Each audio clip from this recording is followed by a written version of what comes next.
Hello guys, welcome to my YouTube channel. तपाईँहरूलाई मेरो च्यानलमा स्वागत छ। अनि हामी फेरि अर्को रियाक्सन भिडियो गराउँदैछौँ। यो चाहिँ महावीर पुन सरको हो। अनि महावीर पुन ठग लाइफ मुभमेन्ट भन्ने छ, त्यसको रियाक्सन गरौँ न त हैन। मैले चाहिँ हेरेको छैन, अब सँगै हेरौँ, नहेरे भए पनि अनि हेरे भए पनि फेरि पनि हेरौँ, के भनौँ र हैन हैन। लाउनुस्।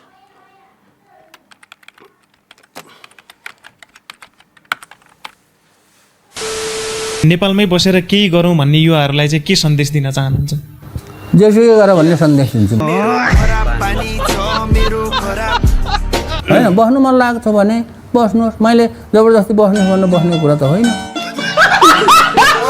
आविष्कारक हुनुहुन्छ यो क्षेत्रमा, तपाईँले के गर्दै हुनुहुन्छ त? अब के गरिन्छ भन्ने कुरा त अहिले भन्ने कुरा होइन क्या। म जस्तो हो, म शिवजी अथवा म भगवान भइदिएको भएदेखि मैले चाहिँ होइन त्रिनेत्र लगाएर म यसो यसो गर्छु भन्ने थिएँ।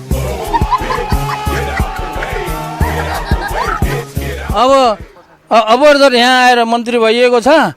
अब यो त अपर्झर किताब बेच्दै गरेको मान्छेलाई यहाँ ल्याएर मन्त्री बनाइदिएपछि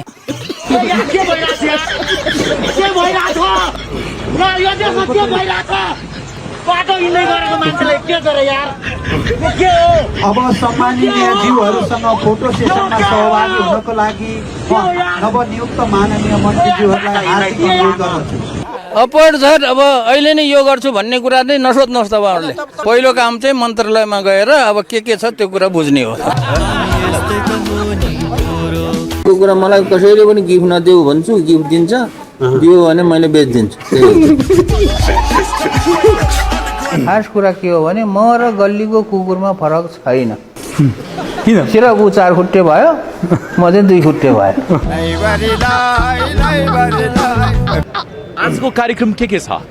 आजको कार्यक्रम धर्ना बस्ने छ। यहाँ कोही यस्तो कार्यक्रम हुँदैन। जसलाई जे बोल्नु मन लाग्छ बोल्ने, बाटोमा बस्ने, भात खाने, अब मोमोसम्म के ल्याएर खाजा खाने होइन, मजासँग चाहिँ धर्ना बस्ने, यो हो त्यो तरिका।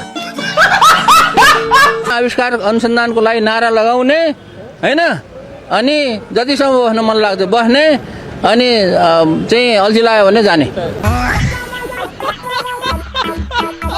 चाहिँ सेवा सुविधाहरू छोडिरहनु भएको छ, हजुरको केही छ त्यस्तो मन्त्रीहरू बन्दै गर्दाखेरि? अब सेवा सुविधा मलाई केही पनि चाहिन्न। म चाहिँ अब मन्त्रालयमै बस्ने हो, त्यहीँ ओछ्यान लाउने हो, त्यहीँ सुत्ने हो। जनताले निःशुल्क शिक्षा पाउँछन् त अब मन्त्री हुँदाखेरि? अरे म मन्त्री हुँदैमा निःशुल्क शिक्षा कसरी दिने? म भगवान हो र भनेको। सबैभन्दा भ्रष्ट नेता कि सचिवहरू हो? सचिवै हो। सचिवहरू र नेता दुइटै हो। तर नेतालाई भ्रष्टाचार गर्ने उपाय बताइदिने चाहिँ सचिव हो। तिमीहरूलाई कोरिया नजाऊ, यहीँ बस भन्न आएको होइन। फेरि यहाँ नडर है, जाऊ भन्न आएको। बरु जाऊ। किनभने किन जाऊ भन्छु भने नेपालमा अहिले बसेर जागिरै पाउँदैन। अनि के आज आऊ देश बचाऊ भनेका छन् त जनताले यति बेला? त जनताले भन्यो होला, जनताको बोल्ने अधिकारको कुरा हो। जनताले हामीले बोल्यो भनेर जनतालाई गाली गर्ने कुरा होइन। अब राजा नआएको पनि त होइन। राजा त थियो त, 240 वर्ष 50 वर्ष थियो र नेपालमा राजा। अनि त्यति बेला के गरे त? म वैज्ञानिक होइन, म विद्वान पनि होइन। यदि म मूर्ख नभएको भए म अहिलेसम्म केही पनि गर्न सक्ने थिएन। म त 2-3 वर्षसम्म गएर हेरौँ गरे के हुन्छ भनेर आएको मान्छे त 28 वर्षसम्म यहीँ भयो, बिजी भयो क्या। अमेरिका किन फर्केन भन्दाखेरि यहीँ बिजी भइयो। महानगरले त गर्छ होला नि त, अहिले त नयाँ यो महानगरले पनि गर्दैन। गर्छु भनेर नयाँ युवा पुस्ता आएको मैले साउन महिनामा भेटेको हो। हामी गर्छौँ भनेको हो र केही खाकाहरू तयार गरेको हो। उहाँले त केही गर्नुहुन्छ होला नि त, अहिले त जनताले पनि हुन्छ होला भनेर भएन के, गर्नु पर्यो। उहाँले आज जित्नु भएको छ, उहाँलाई जितेर गर्दैन नि। जित्नु त धेरैले जित्यो अहिलेसम्म चुनावमा। गर्छु भनेर जिते। बात त सही है। अहिले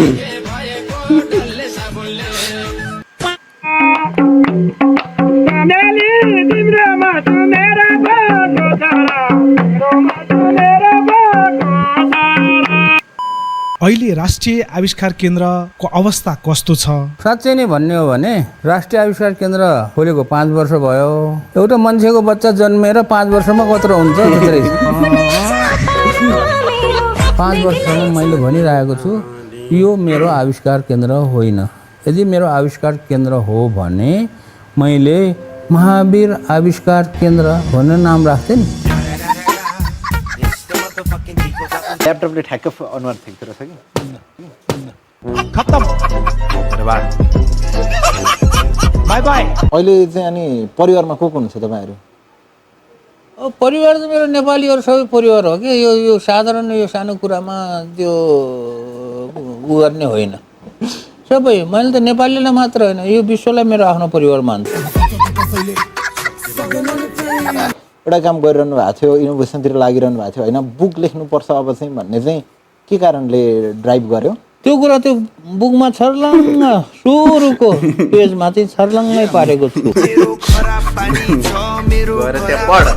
कसैले महावीर पुनलाई गौतम बुद्ध हो भनेर नठान्नु। तिमीहरू अहिले पो फेसबुकमा छ र त्यहाँ कहाँ छ के छ मैले भेटेर कुरा गरे ठोक्न पाइँदैन। मेरो अगाडि मलाई यो भनिस् भने म ठोकिदिन्छु। किनभने त्यत्तिकै मान्छेलाई सर अहिले जमाना नि मलाई चाहिँ आलोचना गरेर कुट्छु भन्न पाइन्छ त भने? होइन पाइन्छ। कुट्ने हो अब कुटेपछि अब के पर्छ त्यो परेको बेहोरौँला। महावीर पुन वैज्ञानिक हो भन्ने कुरामा भ्रम भयो। मैले कहिले भनेको छु म वैज्ञानिक हुँ भनेर? अनुसन्धान यो गर्नुपर्छ भन्ने कसैको दिमागमा छैन। 1% नेपालीको दिमागमा होला, बाँकी 99% नेपालीले दुःख नमाने हुन्छ। रिस उठ्छ भनेदेखि टाउको ठोके हुन्छ। दाजु केही शब्द बोल्न चाहनुहुन्छ? बोल्न के चाहन्छु भने किताब किनिदिनुहोस् भन्न चाहन्छु। खत्तम। तँलाई पट्याउन दिएको उसले चाहिँ परबिनलाई दिएछ। सुन यहाँ थाहा भइहाल्यो नि यसलाई मैले ल त पठाइदिएँ भनेर दिएको, यसले परबिनलाई दिएछ। होइन नसकेर न ठगेर अनि परबिनले फेरि कालीलाई दिएछ।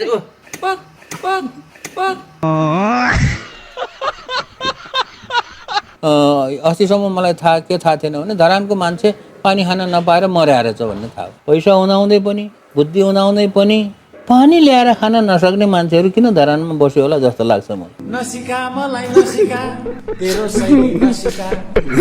68 वर्ष पुग्नु भयो? 69 पुग्यो, अब 70 पनि पुग्छ। वृद्ध भत्ता आउने बेला भएछ त ल क्या बक्रे हो मादरचोद। अब त्यो थाहा छैन। इन्जिनियरहरू कस्तो लाग्छ नेपालको इन्जिनियरहरू? तपाईँ त इन्जिनियरहरूसँग काम गरिरहनु भएको छ। यस्तो हो क्या, इन्जिनियर नेपालको मात्र होइन जहाँको पनि इन्जिनियर उस्तै हो। नभएको कुरालाई पनि भए जस्तो गर्नलाई चाहिँ नेपाली मान्छेहरूको कम्पिटिसन राख्ने भने ओलम्पिकमा जित्छ। भनेपछि 4 वर्षमा तपाईँले मास्टर सक्नुभयो कि अन्डर ग्रेजुएसन? होइन, अन्डर ग्रेजुएट र प्लस केही ग्रेजुएट कोर्सहरू पनि क्लासहरू पनि लिएर म फर्केको हो र नेपाल चाहिँ फर्केर म चाहिँ घुम्न फर्केको हो।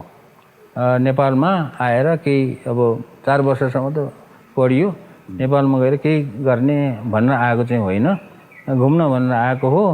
तर त्यसपछि घुमेको भयो, अहिलेसम्म घुमिरहेको। खत्तम। बर्बाद।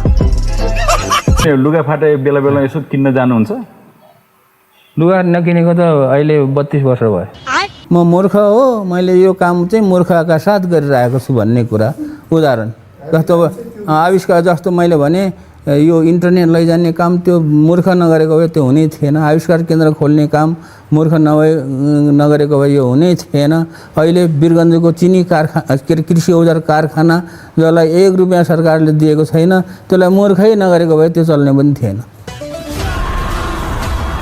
मैले मेरो मेडल बेच्छु भनेर मेडलको लागि धेरै प्रयास गरेँ।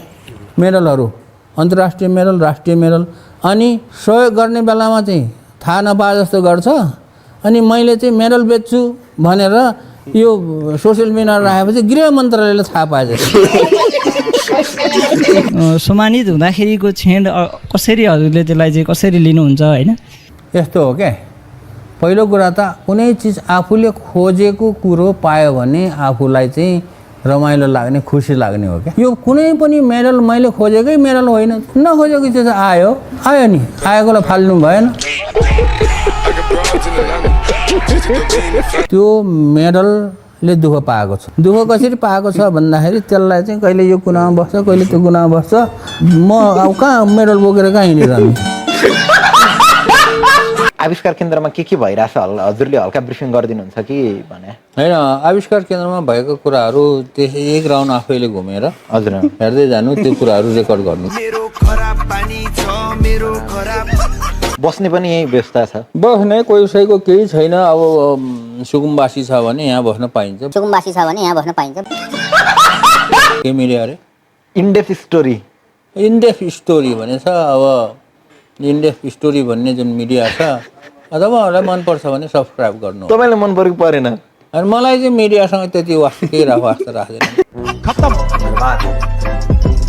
राष्ट्रिय आविष्कार केन्द्रमा झिङ्गा पनि पाल्नु भएको छ। अहिले मलाई रमाइलो लाएर सोधेको। झिङ्गा पालेछ अरे।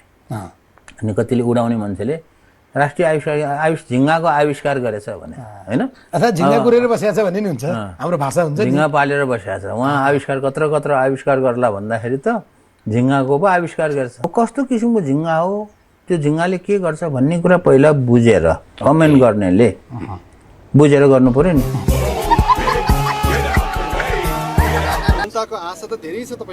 आश गरेर हुँदैन, नेपालीहरू धेरै आश गर्छ क्या।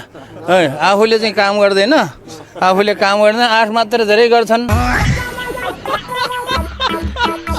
युवालाई के सन्देश दिन चाहनुहुन्छ भन्दा जेसुकै गरौँ भन्ने सन्देश दिन चाहन्छु भने भन्नुभएको थियो। जेसुकै गर भनेर सुतिरहेको भनेको होइन क्या। त्यो जेनजी पुस्तालाई चाहिँ तपाईँले कसरी सम्बोधन गर्नुहुन्छ भन्ने हो। म पनि जेनजी पुस्ता नै हो भन्दा 2 वर्ष बढी हो। प्रधानमन्त्री पत्याएनन्, मन्त्रीमा पत्यायो होइन। त्यो चाहिँ के हो भने साह्रै साथीहरूले चाहिँ के अरे यो उसमा जानु पर्यो, यो के अरे राजनीतिमा हाम फाल्नु पर्यो भनेर त्यत्तिकै क्याउ गरेको हुनाले मैले तिनीहरूको मुख टाल्नलाई प्रधानमन्त्री दिए जान्छु, नत्र जान्न भने मलाई क्वार्टर चाहिन्न। सचिवज्यूलाई म अहिले नै के निर्देशन दिन चाहन्छु भने यहाँ एउटा कोठा बनाउनुहोस्, त्यहाँ चाहिँ एउटा बेड भए पुग्छ है, एउटा टेबल, एउटा कुर्सी, मन्त्रालयमा बस्ने। आप कहाँ के ज्ञानी बाबा? एउटा पुलिसको, एउटा आर्मीको 2 जना रहेछ। भाइहरूलाई मैले भनेछु रिपोर्ट गर्नु, माथि आफ्नो कमान्डरहरूलाई रिपोर्ट गर्नु कि यो मन्त्रालयमा छँदै यहीँ बसौँ होइन, म यहाँबाट बाहिर निस्किएपछि मेरो पछि आउनु पर्दैन भने। सादा जीवन उच्च विचार। आजलाई यति नै रहेछ। यो पनि 12-13 मिनटको भिडियो रहेछ। अनि हेऱ्यौँ हामीले। अनि तपाईँहरूले अब च्यानलमा आइसकेपछि चाहिँ सब्सक्राइब, सेयर, कमेन्ट चाहिँ छोडिदिनु होला। आउँदैन तर जे मलाई हाँसो लाग्यो भने म हाँसिरह हो, अनि मलाई जे मन लाग्यो त्यो भिडियो हेरेर त्यही गरेर हो। त्यो कारणले अनि त्यही नै हो। लाइक, सेयर, सब्सक्राइब चाहिँ गर्न चाहिँ नभुल्नु होला। अनि त्यही हो। अब अर्को भिडियोमा फेरि रियाक्सनमा भेटौँला है त।